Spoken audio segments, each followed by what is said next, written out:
Oi, pessoal. A gente vai continuar as aulas da nossa disciplina de pesquisa operacional do curso de Engenharia de Produção Mecânica da Universidade Federal do Ceará.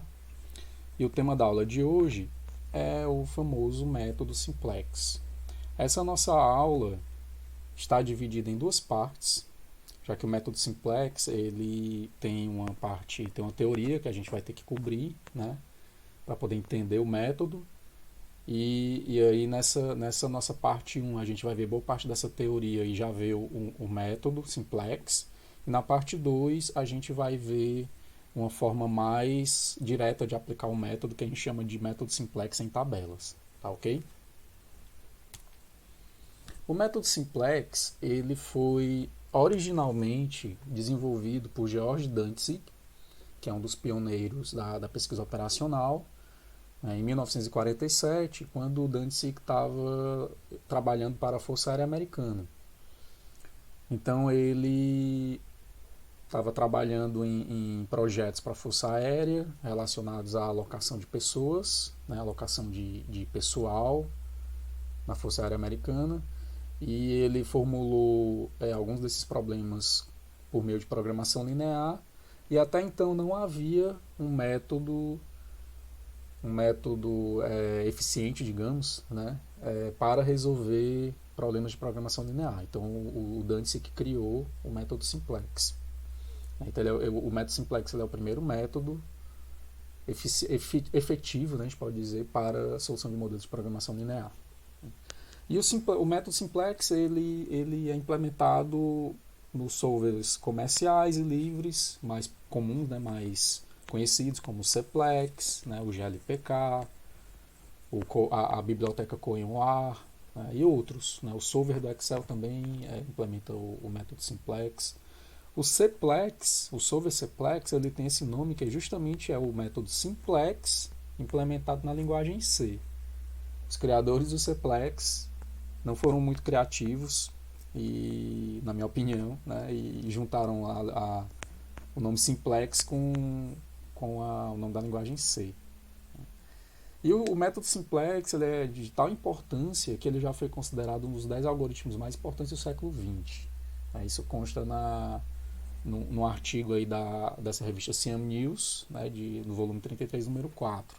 Certo? Eles listaram lá 10 algoritmos considerados pelo editor os mais importantes do século XX, e o método simplex figura como um deles.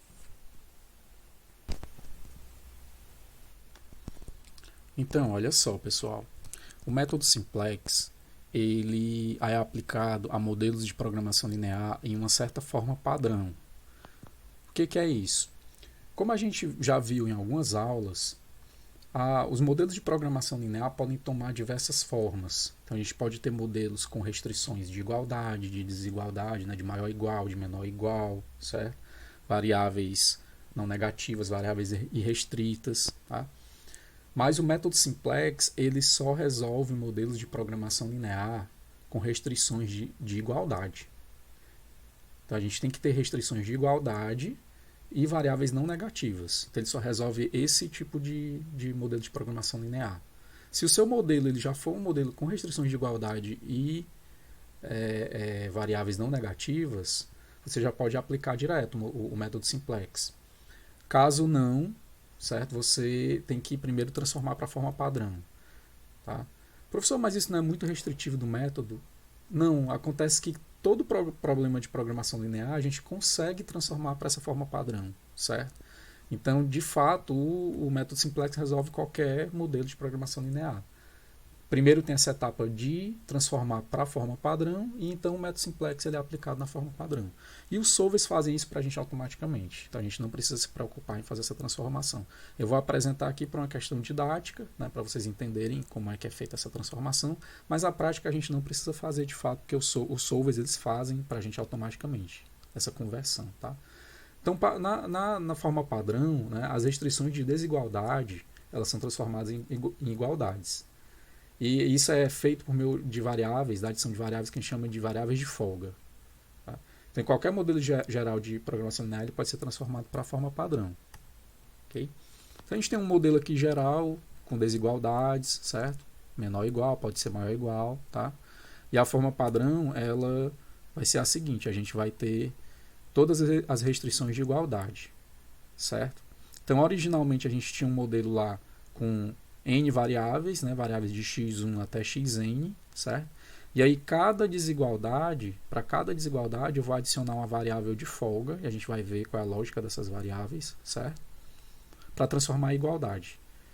No caso, se a gente tiver m restrições de desigualdade, a gente vai ter que adicionar m variáveis de folga. Tá? Então, o nosso modelo transformado para a forma padrão, ele vai ter bem mais variáveis do que o modelo original. Certo? De certa forma, é um preço que a gente paga para poder transformar para a forma padrão e usar o método simplex. Mas na prática, a gente não precisa se preocupar com essa questão da adição de variáveis, porque o método simplex ele é muito eficiente, ele consegue resolver problemas com milhares ou até milhões de variáveis. Tá? A gente não existe essa preocupação. Vamos ver aqui um exemplo numérico, né, para a gente ver algo mais concreto.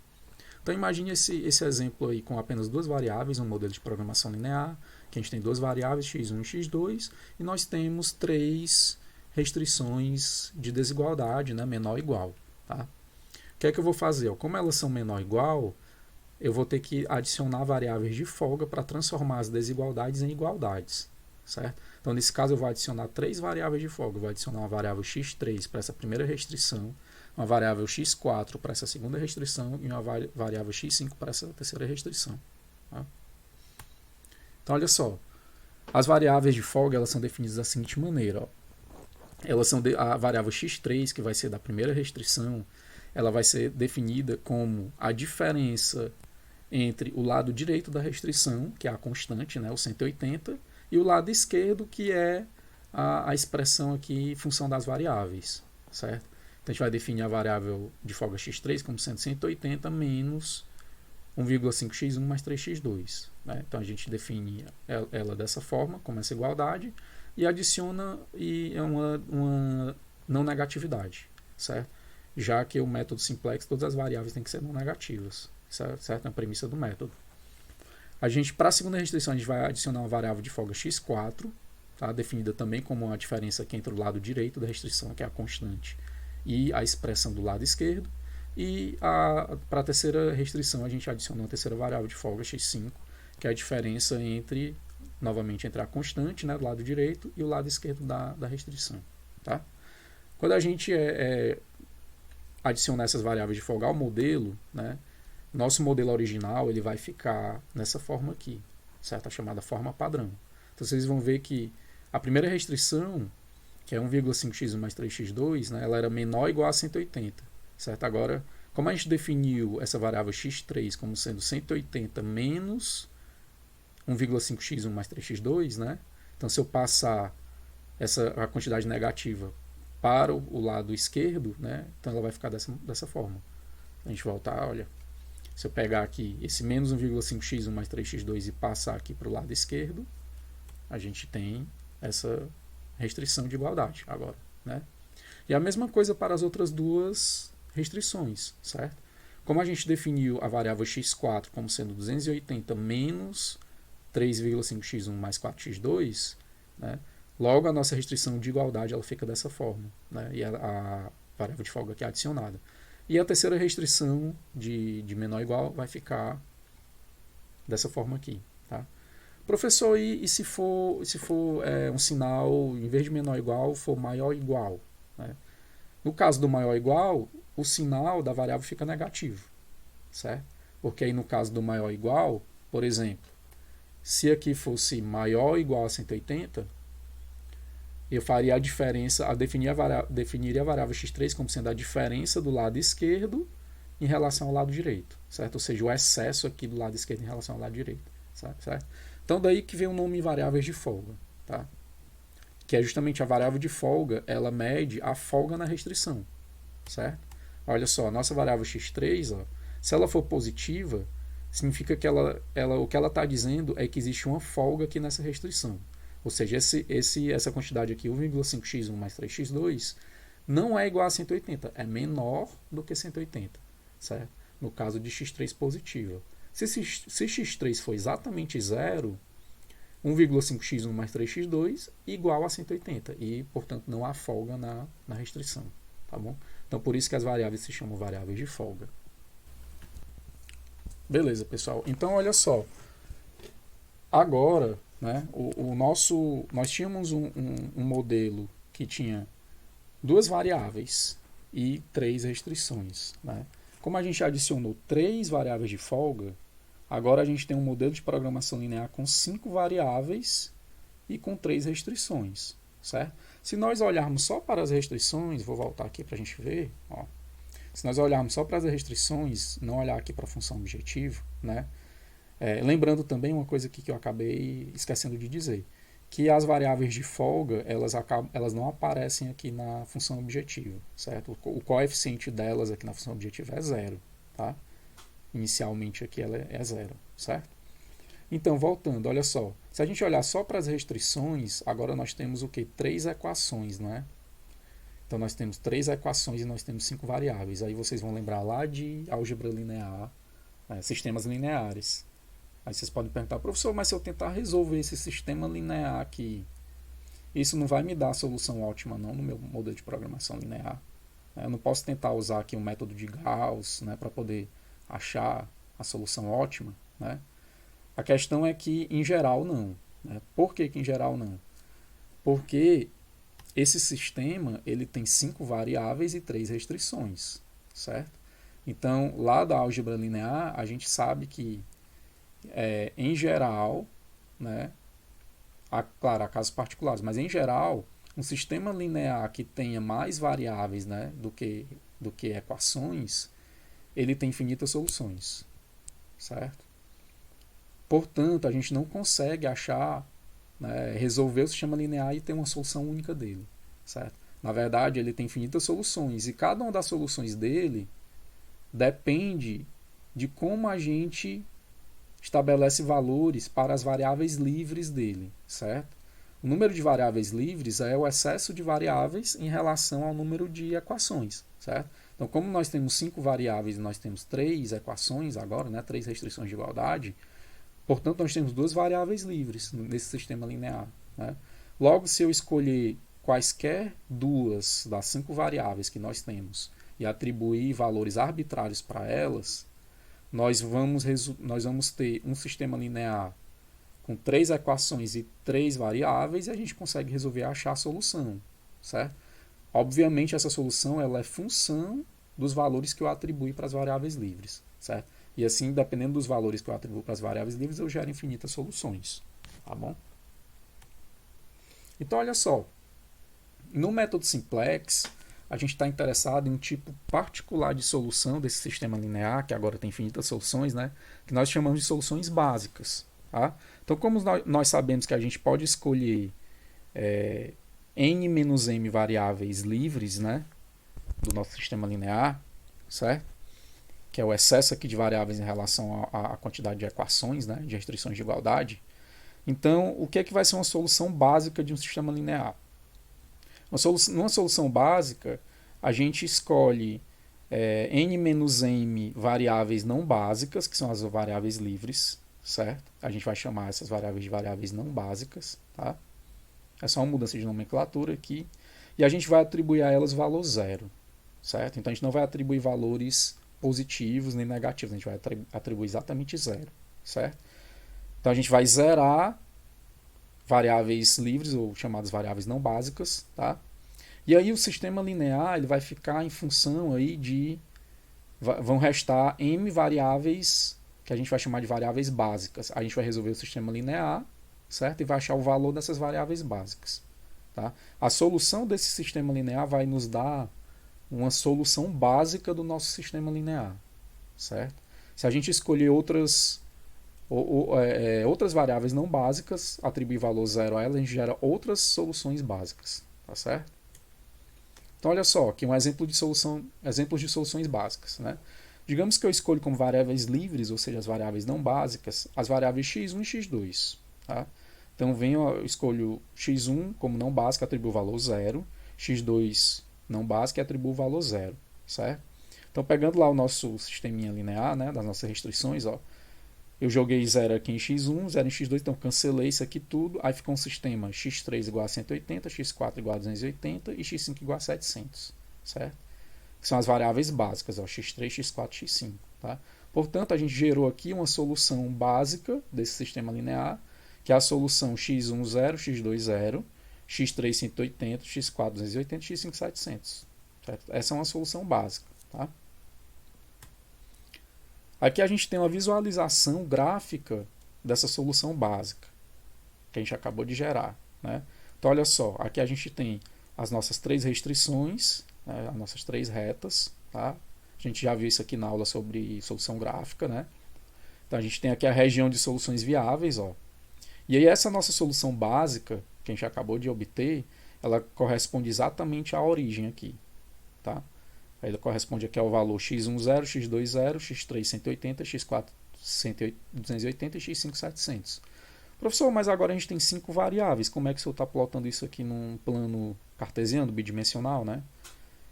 Na verdade, claro, agora o nosso problema está no espaço de dimensão 5, certo? A gente está aqui no R5 agora. Né? Mas aqui o que a gente está visualizando é uma projeção dessa solução aqui, que está no R5, uma projeção dela no R2. Tá? Pegando aqui só os valores dos eixos x1 e x2. Tá bom? Então esse pontinho preto aqui corresponde à origem aqui no nosso plano cartesiano, né? x1, 0, x2, 0. Essa é uma solução básica. Mas eu posso testar outras soluções básicas. Tá? Essa solução básica a gente chama de solução básica viável. Por quê? Porque ela se encontra aqui dentro da região de soluções viáveis. Tá? Ela está aqui na borda, né? Num ponto extremo aqui, numa quinazinha. Mas ela é viável, tá? Ela é uma solução básica viável, certo? Ela tem todos os valores, ó, x1, x2, x3, x4, x5, maior ou igual a 0. Certo? É uma solução básica viável, tá? Olha só, se eu escolher como não básicas, que são variáveis livres, né? Se eu escolher x1 e x5 e atribuir o valor 0 a elas, ó, x1 igual a 0, x5 igual a 0, tá? Então eu vou lá no meu sistema linear, substituo 0 aqui em x1, cancela x1, substituo 0 aqui em x5, tá? Se a gente resolver, né, fizer aqui 7x2 igual a 700 dá x2 igual a 100, né? Vem substituir aqui 100, 100 mais 400, ó, passando 400 para cá, 280 menos 400, ó, dá x4 igual a menos 120, né? E substituindo o valor de x2 aqui na primeira restrição e obtendo o valor de x3, a gente obtém x3 igual a menos 120, certo? Então nós temos uma nova solução básica, ó, x1 igual a 0, x5 igual a 0, x2 igual a 100, x3 igual a menos 120 e x4 igual a menos 120. Tá? x1 e x5 são variáveis não básicas e x2, x3 e x4 são variáveis básicas. Certo? Vamos visualizar onde é que está essa solução básica aí no nosso plano cartesiano. Olha só, essa nossa solução, né, ela corresponde a x1 100, aliás, desculpa, x1 0, né, e x2 100. Aqui, ó, x1 0, x2 100. Né? x3 menos 120, x4 menos 120 e x5 0. Tá? Olha só, essa solução corresponde a esse pontinho preto. Ó. Veja que essa solução ela não está aqui dentro da região de soluções viáveis, que é esse polígono aqui achurado. Tá? Portanto, essa solução ela é uma solução básica inviável. Tá? Ela não está dentro da região de soluções viáveis. Okay? E numericamente, aqui a gente está vendo graficamente que ela não se encontra, né, dentro da região de soluções viáveis. Mas numericamente, sem olhar para o gráfico, como é que a gente sabe que essa solução básica é inviável? A gente sabe porque a gente tem duas variáveis com valor negativo. Ó. x3 e x4 são menores do que zero. Né? Tem valor menos 120 aqui e menos 120 também. Tá? Portanto, como eu tenho pelo menos uma variável aqui com valor negativo, né, essa solução básica ela é inviável. Perfeito? Então, olha só, pessoal. Se a gente for explorando, gerando várias soluções básicas, né, a gente vai perceber uma coisa. Ó. A gente vai perceber que soluções básicas inviáveis, elas correspondem a pontos que não estão contidos na região de soluções viáveis. Tá? E as soluções básicas viáveis, elas correspondem a pontos extremos da região de soluções viáveis. Certo? Então, olha só, visualmente, a gente vai ter isso aqui. Ó. O nosso problema, a gente tem aqui a região de soluções viáveis, né? Que é o polígono aqui achurado. E os pontos extremos, que são né, os vértices, né, ou quinas do polígono, eles vão corresponder a soluções básicas viáveis, certo? Então, se eu for enumerando as soluções básicas daquele meu sistema linear, né, as soluções básicas elas vão corresponder exatamente aos pontos extremos, e as soluções básicas inviáveis elas vão corresponder a esses encontros aqui, né, de retas, certo? E num espaço geral, né, vão ser hiperplanos, tá? Vão corresponder a essas interseções, certo? Que não estão contidas aqui na região de soluções viáveis, tá? Então, soluções básicas viáveis são pontos extremos e básicas viáveis estão fora da região de soluções viáveis. Ok? Certo, pessoal? Então, olha só. Como uma vez que soluções básicas viáveis correspondem a pontos extremos, né, do poliedro aí de soluções viáveis, né? E como a gente sabe, né, que se o problema ele tem solução ótima, né, a gente vai ter pelo menos um ponto extremo é uma solução ótima, tá? Então, a gente já tem uma ideia de como a gente pode encontrar uma solução ótima de uma maneira algébrica, sem ser de uma forma gráfica. Basta a gente investigar soluções básicas viáveis, né? Uma vez que as soluções básicas viáveis correspondem a pontos extremos da região de soluções viáveis, né? Então, se eu for enumerando as soluções básicas viáveis, eu testando o valor delas na função objetivo, né, o número de soluções básicas viáveis é finito, tá? Então, esse número de soluções básicas viáveis, né, que corresponde ao número de pontos extremos aqui. O número de pontos extremos de uma região de soluções viáveis é finito, tá? Então, eu posso simplesmente enumerar essas soluções básicas viáveis e testar o valor da função objetivo delas, né, e ver qual é se for um problema de maximização, eu vejo qual é a solução básica viável que tem o maior valor de função objetiva. Essa vai ser uma solução ótima, né, não necessariamente vai ser a única, né, porque um problema de programação linear pode ter múltiplas soluções ótimas, né, mas você vai ter encontrado uma solução ótima, tá? Então, olha só, aqui a gente vai chegar na ideia geral do método simplex, né? Que foi um insight, né, do Dantzig, né, a sacada do Dantzig. Ele pensou o seguinte: olha, se então basta eu enumerar soluções básicas viáveis, né, eu posso ter um método que eu parto de uma solução básica viável inicial, né, então iniciou uma solução básica iniciou a partir de uma solução básica, né, viável. E aí eu posso seguir pelas bordas da região de soluções, uma vez que os pontos extremos estão nas bordas, né? Então eu preciso apenas andar nas bordas da região de soluções, eu não preciso andar pelo interior da região de soluções, né? Testando soluções básicas viáveis adjacentes, certo? Até alcançar a solução ótima, tá? Então essa é a ideia geral do método simplex. Ele parte de uma solução básica viável inicial, ele vai então andando pelas bordas da região de soluções viáveis, né? Testando soluções básicas viáveis adjacentes, né, testando pontos extremos adjacentes até chegar na solução ótima, né. Logo, o método simplex ele não testa todas as soluções básicas, certo? Ele só testa um subconjunto delas. Quando ele chega na solução ótima, ele identifica que chegou, tá, que atingiu a solução ótima. Okay? Então, graficamente, né, a ideia do método simplex olha só, por exemplo, ele inicia aqui na solução básica viável, nesse caso a gente está iniciando aqui na origem, né? Aí ele deu um passo aqui para esse novo ponto extremo, né? Ele poderia ter vindo para esse ponto aqui, mas ele decidiu vir para esse ponto extremo, certo? Testou aqui esse ponto extremo, viu que não era uma solução ótima, andou nessa direção em busca desse novo ponto extremo. Quando ele chegou aqui nesse ponto extremo, ele identificou que era a solução ótima, e aí terminou, tá bom? Então, o método simplex ele não vai testar todas as soluções básicas, ele só testa um subconjunto das soluções básicas viáveis, né, que são as soluções, os pontos extremos que estão nas bordas. Tá? Beleza. Então, olha só, mais um conceito aqui, pessoal, para a gente entender o método simplex. Certo? Como é que ele vai fazer isso para andar nas bordas da região de soluções viáveis? Tá?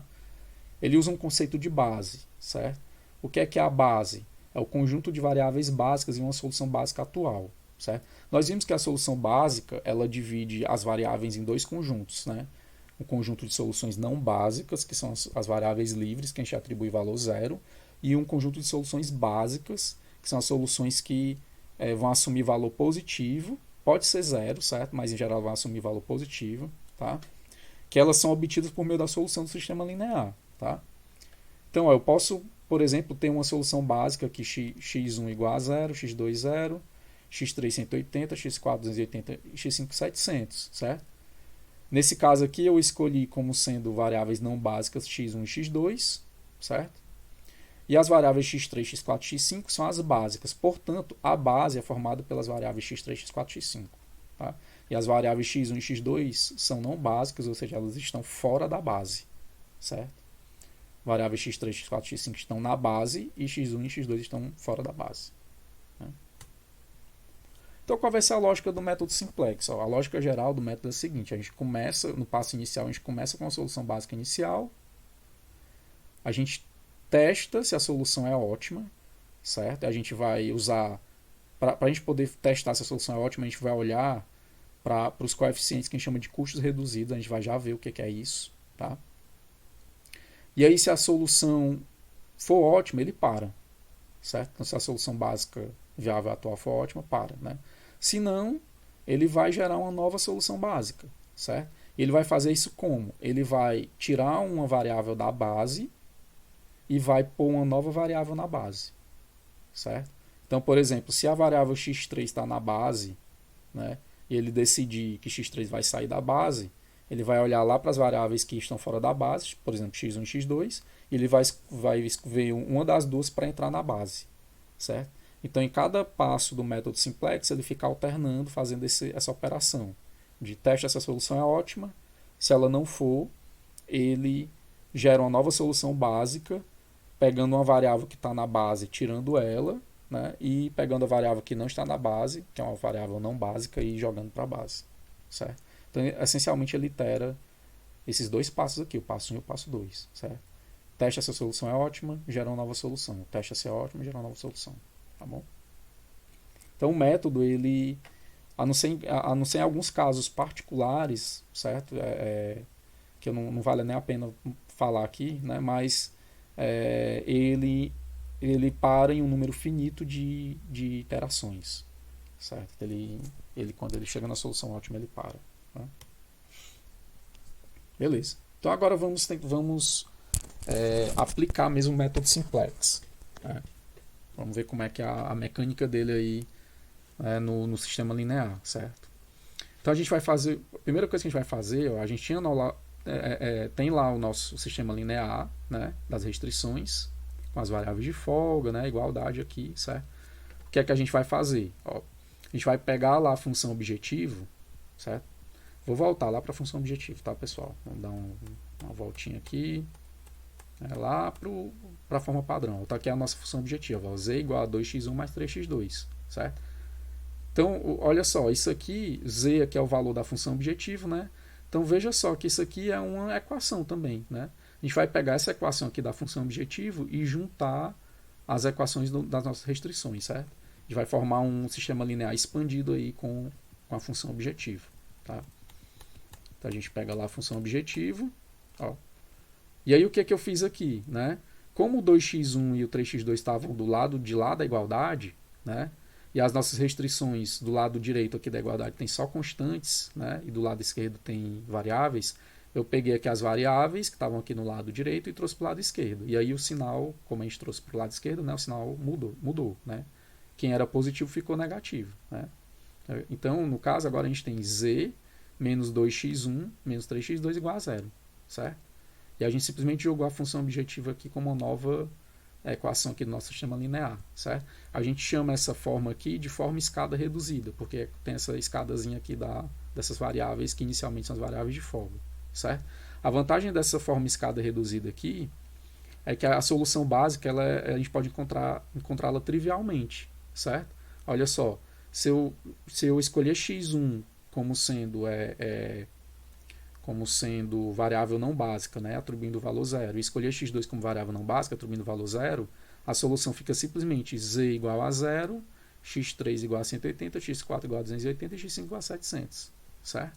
Então, na forma escada reduzida, a solução básica ela é encontrada trivialmente. A gente não precisa usar escalonamento ou método de Gauss aqui para poder achar. Tá? Beleza. O que são os custos reduzidos? Né? Os custos reduzidos é a nomenclatura usada em programação linear para se referir aos coeficientes das variáveis não básicas na função objetivo. Certo? Então, os coeficientes das variáveis não básicas na função objetiva a gente chama de custos reduzidos. Então, dado uma solução básica atual, né, qual vai ser a utilidade dos custos reduzidos? Eles vão indicar se a solução atual ela é ótima ou não, que a gente vai chamar de teste de otimalidade. Tá? Como é isso, professor? A gente vai ver a seguir. Olha só. Imagina que eu tenho aqui uma solução básica inicial. Né? x1 igual a 0, x2 igual a 0, variáveis não básicas, x3 igual a 180, x4 igual a 280 e x5 igual a 700. Certo? E a nossa função objetiva aqui, z menos 2x1 menos 3x2 igual a 0. Tá?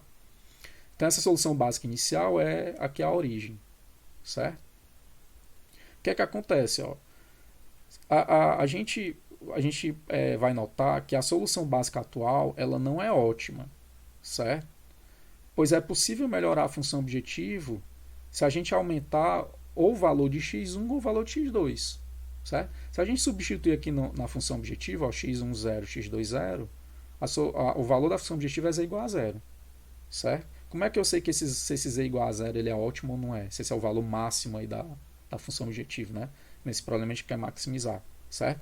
A gente vai olhar aqui para os coeficientes. Tá? E a gente vai ver o seguinte, olha só. Esse coeficiente aqui de x1, né, ele é menos 2, certo? Na verdade, o sinal correto dele seria 2, né? Porque esse 2x1 aqui, se eu jogar aqui para o lado direito, ficaria z igual a 2x1 mais 3x2, né? Então, observa o seguinte, que se eu aumentar o valor de x1, que atualmente é 0, né? Se eu aumentar o valor de x1, para cada unidade aqui que eu aumento em x1, eu vou aumentar o valor da função objetiva em 2, que é o coeficiente aqui que acompanha x1. x2 tem um coeficiente 3. Se eu aumentar uma unidade aqui de x2, a cada unidade, né, que eu aumento x2, a função objetiva aumenta em 3, certo? Então, portanto, o que os coeficientes aqui estão me dizendo é que eu posso aumentar tanto o valor de x1 como o valor de x2, que eu aumento o valor da função objetiva, certo? Portanto, a solução básica atual, né, que é essa inicial, ela não é ótima, tá?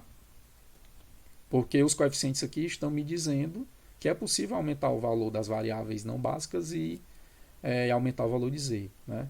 Então, olha só, se a gente olhar aqui graficamente, eu estou aqui nessa solução. Ó, tá? A gente vai aumentar uma de cada vez, certo? O método simplex, ele escolhe uma variável e aumenta essa variável, aumenta o valor dela para maior que 0. Tá? Não aumenta das duas variáveis ao mesmo tempo. É só uma variável que é escolhida,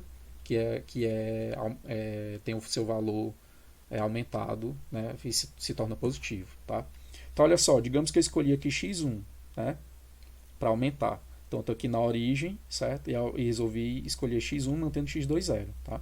Aí, se eu fizer isso, eu vou andando nessa borda aqui, na região de soluções viáveis. Né? E aí vocês vão dizer assim, professor, mas eu vou poder aumentar o valor de x1 até o infinito?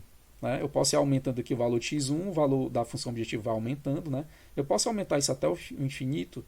Né? Óbvio que não. Né? Por quê? Porque à medida que a gente for aumentando aqui o valor de x1, a gente vai esbarrar aqui na borda da região de soluções viáveis. Certo? Então a gente só pode aumentar o valor de x1 até o 70, que é justamente essa pontinha aqui. Certo? Esse ponto extremo aqui da região de soluções viáveis. Tá? Da mesma forma, se eu escolher aumentar x2 e mantendo x1 0, né, eu vou andando nessa direção aqui, né, e eu não tenho como aumentar x2 até o infinito, porque eu vou esbarrar nessa borda aqui da região de soluções viáveis. Né? Se eu passar daqui, eu vou estar gerando soluções que são inviáveis e não é o meu interesse, né? Já que eu sei que uma solução ótima não pode ser inviável. Né?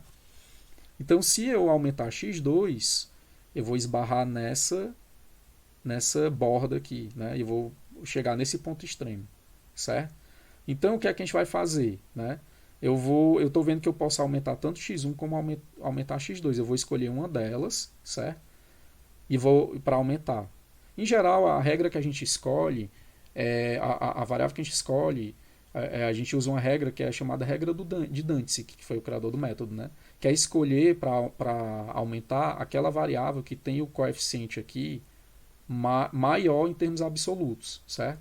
No caso aqui, a variável x1 tem o coeficiente 2, né, em valor absoluto, e a variável x2 tem o coeficiente 3 em valor absoluto.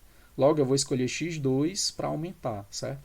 Cada unidade que eu aumento aqui de x2, eu vou estar aumentando 3 unidades da função objetivo. Logo, eu seguindo nessa direção aqui de x2, né, eu vou estar seguindo na direção de maior aceleração aqui do valor da função objetivo do que se eu aumentar x1, tá bom? Beleza, então olha só. A gente, olhando para os coeficientes, né? Então a gente tinha o quê?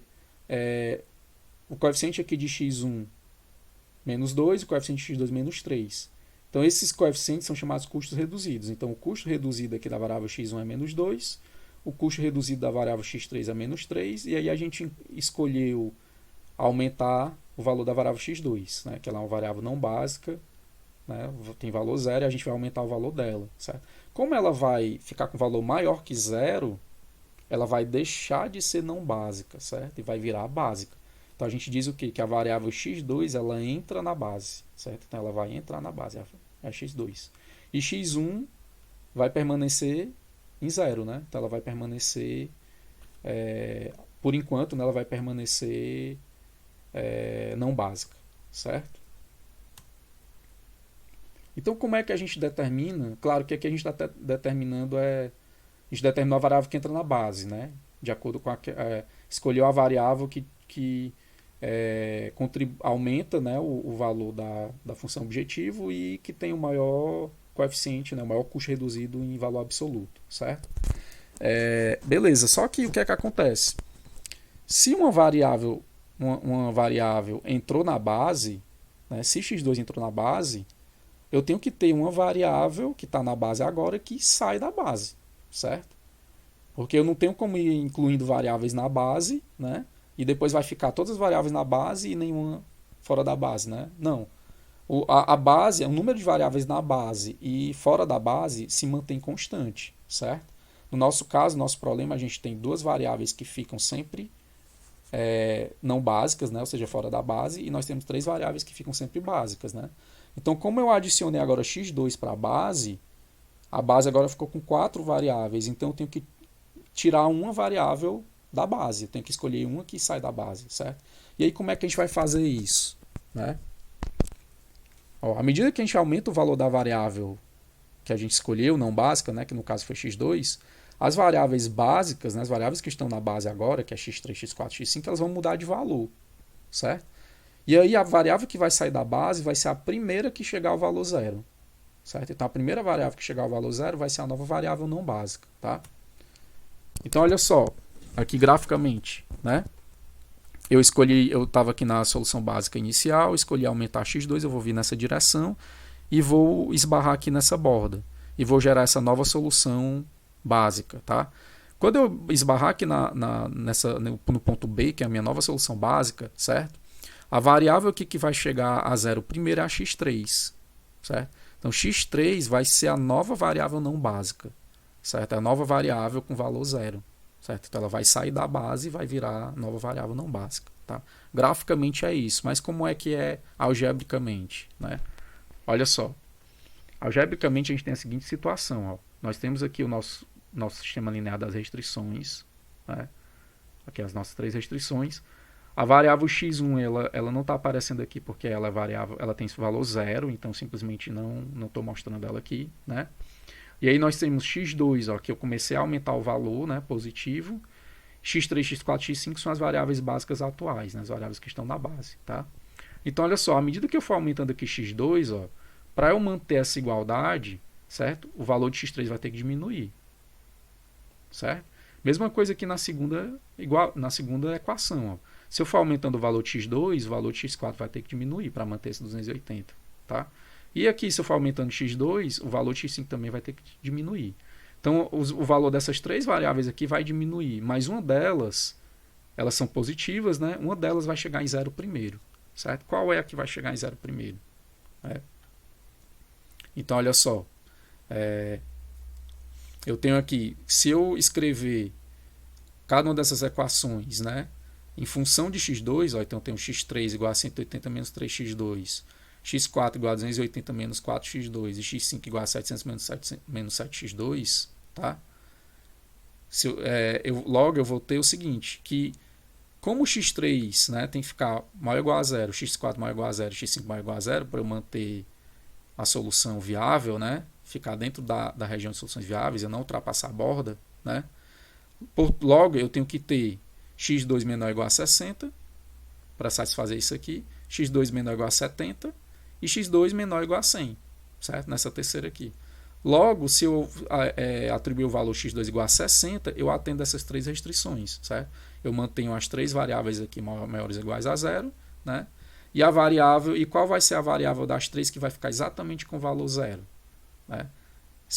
Vai ser x3, certo? Porque se eu jogar o valor 60 aqui em x2, eu vou ter 180 menos 3 vezes 60, que dá 180, eu vou ter 180 menos 180, zero, né? Então x3 vai ficar zero, x4 e x5 vão ficar maiores que zero. Portanto, a variável que vai sair da base vai ser x3, tá? Esse raciocínio que a gente acabou de desenvolver, ele pode ser feito facilmente por um teste que a gente chama teste da razão, certo? Ó, a gente observa que a variável que sai da base, ela corresponde àquela que possui a menor razão entre a constante da equação e o coeficiente da própria variável, certo? Peraí, professor, como é isso? Olha só. Se eu pegar aqui a constante, ó, nessa primeira essa primeira igualdade, ó, pegar aqui 180 e dividir por 3, certo? Dá 60. Se eu pegar 280 e dividir por 4, dá 70. E se eu pegar 700 dividido por 7, dá 100, certo? Portanto, a variável que vai sair da base é aquela que tiver essa menor razão, tá? Quando eu divido a constante pelo coeficiente aqui da variável que está entrando na base, certo?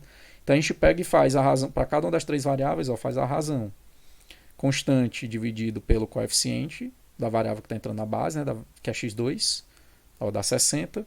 Constante dividido pelo coeficiente da variável x2, 70. Constante dividido pelo coeficiente da variável x2, 100. Né? A variável que tiver o menor valor dessa razão, que no caso aqui é 60, e no caso é x3, é a variável que sai da base, certo? Então a gente faz esse teste da razão para definir a variável que sai da base, tá? Logo a gente definiu a variável que entra na base, definiu a variável que sai da base. Então a gente tem a nova base, né? E logo a gente tem a nova solução básica, tá? Certo? A gente tem aqui x2 entrando na base e x3 sai da base, certo? x2 agora tem valor positivo e x3 tem valor zero, certo? Beleza. Só que olha só, eu defini a nova base, né? Mas como é que eu vou enxergar essa nova solução básica, algebricamente falando, né? Para a gente poder enxergar, a gente vai ter que gerar uma nova forma escada reduzida no nosso sistema linear, de forma que a solução dessa forma escada reduzida, que é uma solução trivial, é exatamente a nossa nova solução básica, certo? Então, pessoal, olha só. Eu vou voltar lá para a nossa solução básica inicial, né? Na forma escada reduzida. Olha só. Aqui é a nossa solução básica inicial, né? Então vejam que na forma escada reduzida, as variáveis não básicas, que são x1 e x2, elas têm aqui coeficientes, né? Nas restrições aqui na função objetiva, ó, tem coeficientes aqui gerais, né? Diferentes de zero, certo? Olha só. Já as variáveis básicas, ó, x3, x4, x5, elas têm um padrão bem peculiar. Ó. Elas só aparecem em uma restrição, cada uma delas, né? Não aparecem aqui na função objetivo, certo? E elas têm um coeficiente 1, tá? Então, olha só, x3 só aparece nessa restrição e tem o coeficiente 1. x4 só aparece nessa restrição e tem o coeficiente 1. x5 só aparece nessa restrição e tem o coeficiente 1, certo? Então, na nossa nova solução básica, né, a gente vai ter que fazer modificações nesse sistema linear de forma que as novas variáveis básicas fiquem exatamente com esse mesmo padrão, ou seja, a coluna das variáveis básicas fiquem zeradas nas linhas, né, com exceção de uma única restrição, né, e o coeficiente seja 1. Certo? Então a gente vai ter que fazer operações para garantir isso. Tá? Que operações são essas que a gente vai fazer? A gente vai fazer operações de linha. Certo? As famosas operações de linha. São operações realizadas sobre um sistema linear, né? E a gente sabe lá da álgebra linear que operações de linha elas produzem um sistema linear equivalente. Tá? Então elas não modificam as soluções do sistema linear. Tá?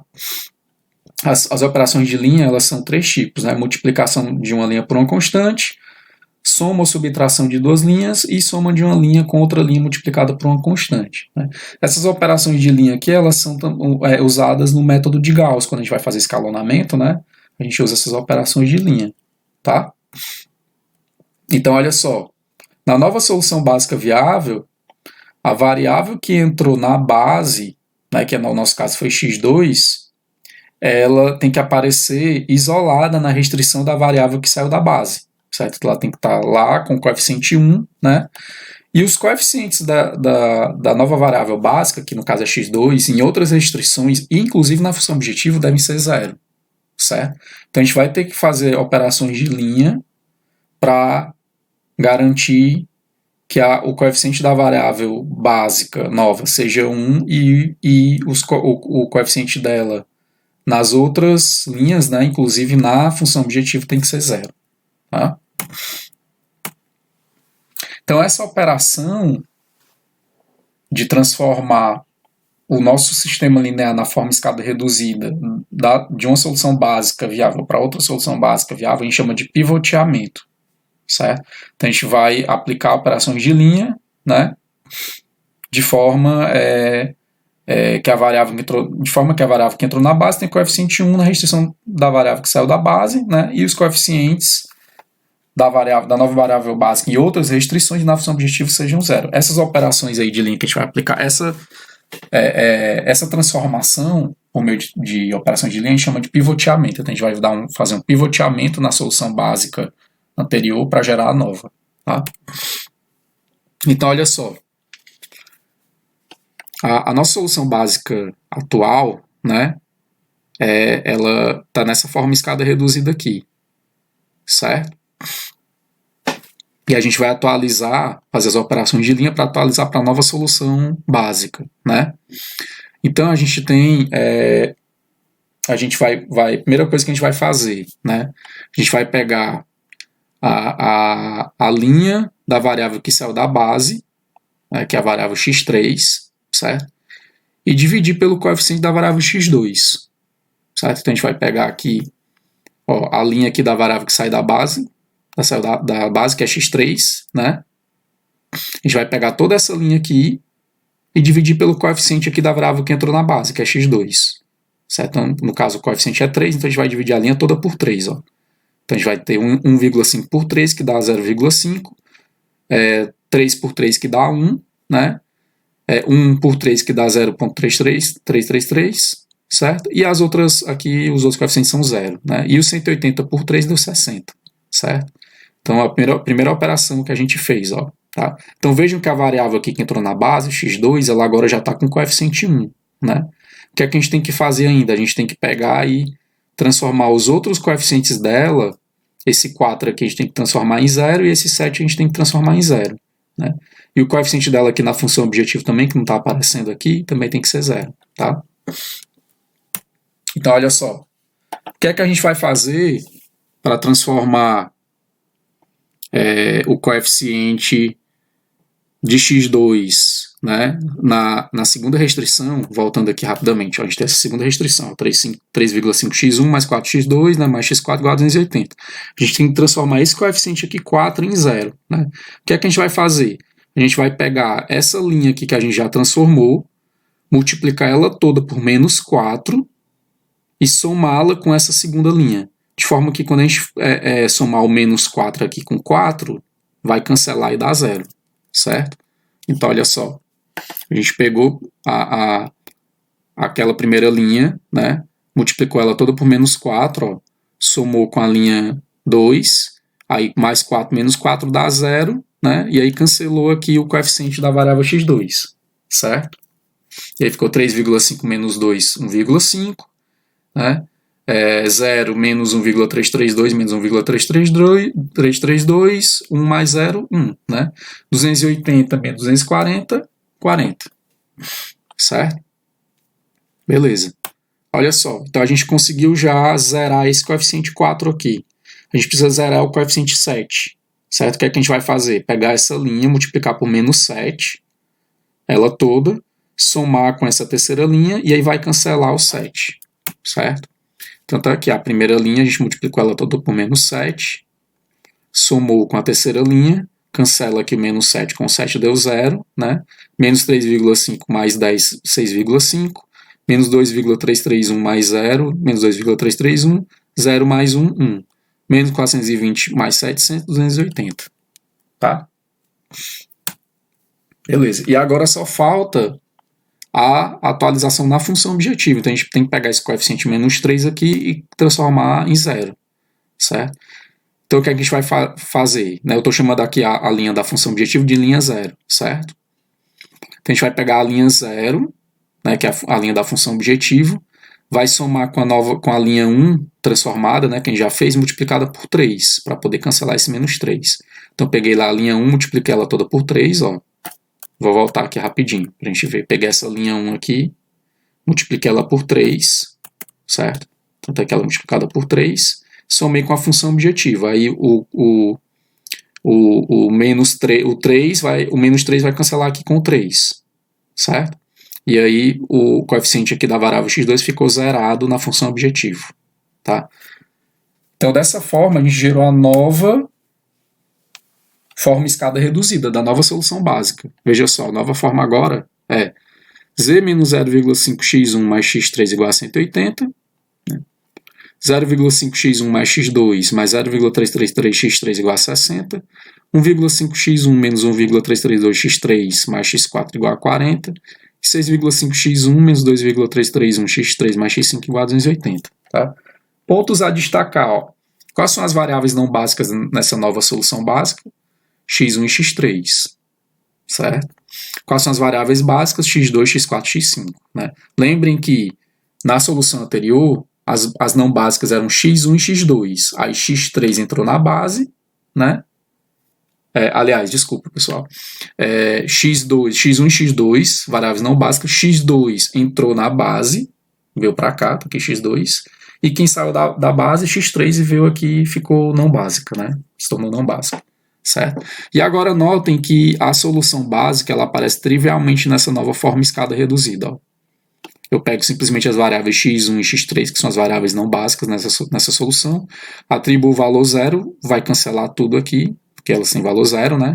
E a solução vai ser z igual a 180, x2 igual a 60, x4 igual a 40 e x5 igual a 280. Então, exatamente aqui a solução. x1 0, x2 60, x3 0, x4 40, x5 280 e z igual a 180. Note que todas as variáveis aqui são não negativas, maiores ou iguais a 0. Né? Logo, uma solução básica viável, né? O método simplex ele sempre gera soluções básicas viáveis, certo? Porque ele sempre está andando nas bordas. E notem que o valor de z da função objetiva ele aumentou. Tá? Na solução básica inicial era 0 e agora foi para 180. Certo? Então essa solução básica viável ela tem um valor de z aqui maior do que a anterior. Certo? E essa é uma característica do método simplex também. Cada nova solução que ele gera sempre é melhor do que a anterior. Certo? Ele não faz backtracking, digamos, ele não volta para soluções piores, não. Ele sempre vai gerar uma solução melhor até chegar na ótima. Tá? A pergunta agora é a seguinte: essa solução é ótima? Será que ela é a ótima? Né? Ou eu tenho que dar mais um passo? Eu tenho que gerar uma nova solução básica viável, certo? Então, para a gente saber se essa é a ótima, a gente vai fazer o chamado teste de otimalidade, certo? Como é que é mesmo o teste de otimalidade? A gente vai olhar lá os coeficientes das variáveis não básicas na função objetivo, que são os chamados custos reduzidos, e ver se é possível aumentar o valor de alguma variável não básica e aumentar, e esse aumento implicar em uma melhoria da função objetivo, já que a gente quer maximizar a função objetivo z, né, o valor de z, certo? Então, olha só, se a gente olhar aqui os coeficientes, os custos reduzidos, né, o custo reduzido aqui de x1 é menos 0,5 e o custo reduzido de x3 é 1. Né? Então, notem que se eu aumentar o valor de x3, certo? Como o coeficiente aqui é 1, né? Eu passando aqui 1x3 aqui para o lado direito, se eu aumentar x3, eu vou estar reduzindo esse 180, logo z diminui. Portanto, aumentar x3 não melhora z, certo? No entanto, se eu aumentar x1, já que o coeficiente aqui é menos 0,5, né? Quando eu passo esse menos 0,5 aqui para o lado direito, dá 0,5, né? Mais 0,5. Portanto, se eu aumentar o valor de x1, eu melhoro esse 180. Eu consigo aumentar o valor de z, né? Da função objetivo, certo? Então, olha só, como o custo reduzido aqui de x1, né? Ele é 0,5, certo? Se eu aumentar aqui o valor de x1, eu melhoro o valor da função objetivo. Portanto, a minha conclusão é que essa solução básica atual, ela não é ótima, porque existe uma variável, que é x1, que se eu aumentar o valor dela, eu melhoro o valor de z, eu melhoro o valor da função objetivo. Certo? Então, eu posso aumentar o valor de z aumentando o valor de x1. Tá? Né? E no caso de x3, não. Eu não posso melhorar x3, aumentar x3, porque isso não vai implicar em uma melhoria da função objetivo. Tá? Portanto, aí eu não tenho nem escolha, né? Só tenho uma alternativa, que é aumentar o valor de x1. Certo? A solução básica atual, ela vai corresponder a esse ponto extremo aqui B, esse amarelinho aqui, tá? Eu aumentar x1 significa que eu vou andar nessa direção aqui, sobre essa borda, certo? Ao aumentar x1, tá? Então, pessoal, primeira coisa que eu vou fazer, eu já defini quem é a variável que entra na base, que é x1, né? A variável que vai ficar positiva. A pergunta agora é, quem é que vai sair da base? Certo? Quem é a variável que vai assumir o valor zero? Né? Então a gente vai fazer o chamado teste da razão. Né? Tá aqui a nossa forma escada reduzida. Né? x1 eu decidi que entra na base, portanto x1 agora vai assumir um valor positivo. x3 permanece fora da base, né? Valor zero, então ela não está nem aparecendo aqui. Então note que à medida que eu for aumentando x1, x2 vai diminuir, x4 vai diminuir, x5 vai diminuir, até chegar em zero. A pergunta é, quem chega em zero primeiro? Para isso eu faço o teste da razão. Eu pego as constantes aqui do lado direito e divido pelos coeficientes que acompanham aqui a variável que está entrando na base, que é x1. Né? Então divido 60 por 0,5, dá 120, 40 por 1,5, deu 26,7, e 280 por 6,5, deu 43,1. Tá? Logo, quem é que tem a menor razão aqui das três? Né? Menor razão 26,7, que corresponde à variável x4, certo? Portanto, a variável que sai da base é x4, certo? Que é a variável que tem a menor razão. Né? Então, agora a gente vai gerar uma nova solução básica. Nessa nova solução básica, a variável x1 entrou na base e a variável x4 saiu da base, certo? Para a gente visualizar essa nova solução algebricamente, a gente vai ter que fazer um novo pivoteamento. Ou seja, a gente vai ter que pegar essa nossa forma escada atual, fazer operações de linha, né, para poder gerar uma nova forma escada, certo? Então, o que é que a gente vai fazer? Quais são as operações de linha que a gente vai fazer? Né? A gente tem que pegar, voltando aqui para a forma escada anterior, né? Como essa variável x1 aqui é a variável que entrou na base, eu tenho que pegar a variável x1, os coeficientes dela, né? A variável que vai sair da base é a variável x4, né? Então eu vou pegar essa linha aqui, eu vou dividir toda ela por 1,5 para poder transformar esse coeficiente aqui de x1 em 1, e eu vou fazer a operação nas outras linhas para transformar esses outros coeficientes aqui em 0, de forma que essa coluna toda aqui ela fica aqui 1, 0, 0 e 0 aqui, tá? Então eu já pulei essas etapas aí das operações de linha, ó, e vocês podem tentar fazer em casa, se vocês conseguem obter o mesmo resultado que o meu, tá? Então fiz as operações de linha e gerei essa nova forma escada reduzida, ó. Notem que as variáveis básicas, que são x1 e x2, ó, elas têm aqui coeficiente 1 e o resto tudo zero, coeficiente 1 e o resto tudo zero, né? E as variáveis, a variável x5 aqui também, ó, coeficiente 1 e o resto tudo zero. As variáveis não básicas x3 e x4, tá? Então tem a nova solução básica, né?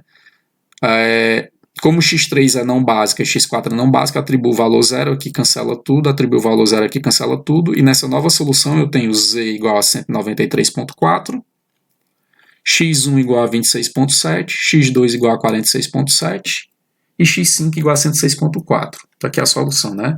x1 26,7, x2 46,7, x3 0, x4 0, x5 106,4 e o valor da função objetivo z 193,4, certo? Notem mais uma vez, ó, que o valor da função objetivo aumentou em relação à solução básica anterior, né? O valor de 0 era 180 e agora é 193,4, né? Beleza. Aí vem a pergunta, essa solução é a ótima, né? Quem é que vai responder para a gente? O teste de otimalidade. Vamos fazer o teste de otimalidade, né? Então aqui a visualização gráfica da nossa solução, né? Esse pontinho aqui, certo? Esse ponto extremo, tá? Vamos fazer o teste de otimalidade, ó. Como é que é o teste de otimalidade? A gente olha para os custos reduzidos, né, das variáveis não básicas na função objetivo. Então, na nossa forma escada reduzida, a gente tem o seguinte, ó, a função objetiva está z mais 0,556x3 mais 0,334x4, certo? Então, olha só, essa variável x3 tem um custo reduzido aqui 0,556, né? Se eu aumentar o valor dela, eu pioro o valor de z.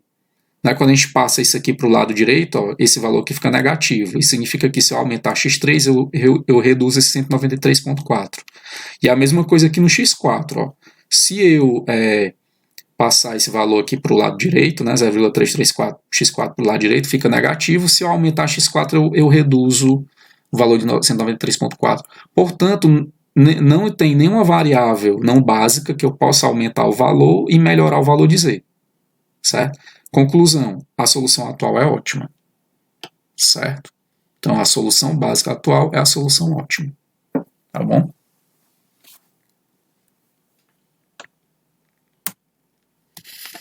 Perfeito, pessoal. Então, resumindo o método simplex, né? O método, o início dele, a gente tem que obter uma solução básica viável, certo?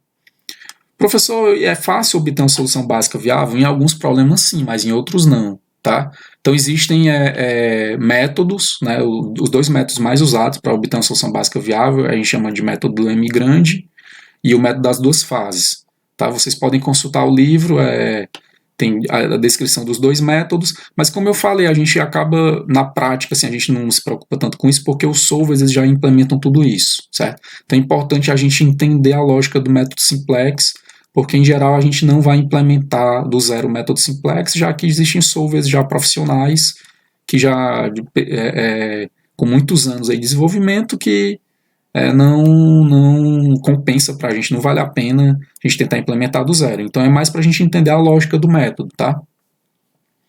Então ele parte de uma solução básica viável inicial, né? A partir dessa solução básica viável inicial, ele faz o teste de otimalidade, porque pode ser que a própria solução básica inicial já seja ótima, né? Isso vai ser raro, mas pode acontecer, né? Se a solução for ótima, você para, né? Se não, você vai escolher uma variável para entrar na base, né? Olha lá os custos reduzidos, né? E escolhe a que tiver lá o valor o valor do custo reduzido em valor absoluto, né? Daquelas que melhoram a função objetivo, né? Você vai escolher aquela que tem o coeficiente com maior valor absoluto, né? E aí você faz o teste da razão para identificar qual é a variável que sai da base, certo? Aí você identificou quem entra na base, quem sai da base, e aí você atualiza a solução básica usando o pivoteamento, ou seja, as operações de linha. E aí retorna para o passo 1 e fica, faz o teste de otimalidade, faz o teste da razão, faz o pivoteamento e fica iterando esses passos, tá bom? Então, algumas considerações aí sobre a eficiência do método simplex, né, pessoal? Assim, o método simplex, ele foi o primeiro método, né, efetivo aí para a gente resolver problemas de programação linear. E ele, no entanto, ele não é o método mais eficiente que existe, tá? Existem outros métodos que são mais eficientes, né? Os métodos de pontos interiores, né? Que é, por exemplo, o método de Kashian, né? Que é um russo, o método de Karmaka, né? Que foi desenvolvido por um indiano. Eles são métodos que têm uma eficiência computacional, né? Teórica né, melhor do que a do método simplex, tá? Mas na prática o método simplex ele é o mais usado, certo? Por razões mesmo de praticidade. Ele é o mais fácil de implementar, ele tem muitas décadas aí de pesquisa, certo? Ele é o método que a gente mais entende, né? mais conhece sobre ele, porque ele já foi muito testado, ele já foi muito usado, certo? Então ele na prática ele é o mais usado, embora ele não seja o mais eficiente, tá? Em termos computacionais, né? Termos de teoria de complexidade que a gente fala, né? E aí fala-se aí na literatura, né, algumas pessoas que já fizeram alguns experimentos dizem que, em média, né, o método simplex, o número de soluções básicas que ele testa para até chegar à solução ótima é aproximadamente aí, 3 vezes o número de restrições do seu modelo de programação linear, certo? Então, se seu modelo tiver 10 restrições, o método simplex aí, em média deve testar 30 soluções básicas até chegar na ótima, ou seja, rapidamente ele chega na solução ótima, certo? Se você não fosse usar o método simplex, professor, eu quero usar um método de força bruta, né? Eu quero simplesmente testar, já que o número de soluções básicas é finito, eu quero simplesmente testar todas as soluções básicas, né? Um problema geral de programação linear, ele vai ter P, M, A, M soluções básicas, certo? Onde P é o número de variáveis e M o número de restrições, certo? Isso aqui é um fatorial, né? Isso aqui é fatorial. Então, o método da força bruta, ele vai testar um número exponencial de soluções à medida que o problema vai crescendo, certo? Então, o método de força bruta ele é totalmente inviável para problemas grandes. Isso mostra que, na verdade, a gente precisa do método simplex para resolver problemas grandes. Por maior que seja a capacidade computacional que você tenha, vai haver um problema que vai ser desafiador para a sua capacidade computacional se você for usar força bruta. E o método simplex ele vai resolver facilmente. Tá? E aí praticamente todos os softwares profissionais, como eu já falei, né, usam o método simplex para solução de modelos de programação linear. Tá? Então ele é o método de fato, né, usado na prática. Tá? Então, e por isso torna um dos métodos mais conhecidos e populares aí da pesquisa operacional como um todo e até de toda a própria ciência da computação em si, né, e engenharia, certo? Como eu falei, já foi considerado aí os 10 algoritmos aí mais importantes do século XX, tá bom? Bem, pessoal, isso era o que a gente tinha para a aula de hoje, né? Existem outras variantes do método simplex, tem o método dual simplex, tá? Tem os métodos primais duais, método simplex generalizado, são todas variantes do método simplex básico.